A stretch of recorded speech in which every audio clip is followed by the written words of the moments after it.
বাংলাদেশের মহিলাদেরকে বিভৎস করার জন্য, গ্রামে গঞ্জে সুদের মতো কবিরা গুনাহকে পৌঁছে দেওয়ার জন্য সবচেয়ে বড় অবদান যিনি রেখেছেন তার নাম হলো ডাক্তার ইউনূস।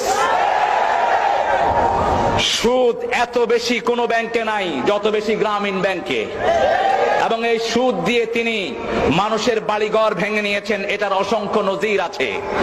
যদি ইসলাম থাকতো হাজার হাজার জিনার দায়ে তাকে শাস্তি দেয়া হতো। আল্লাহ আমাদেরকে সঠিক সমঝ দান করুক, আমরা বলি আমিন। ডক্টর ইউনূসকে ধন্যবাদ জানাই, 30,000 কোটি গতবার আনছে, এইবার প্ল্যান নিয়ে গেছে। এ তো কথা কয় কম, কাম করে। আল্লাহ তোরে আরো বরকত দেখতে ইউনূস ভাই।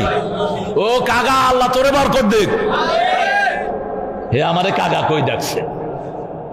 আমার একটা ক্যাসেট ওনাকে উপহার দিয়েছিল নিউ ইয়র্ক থেকে, তো উনি দাওয়াত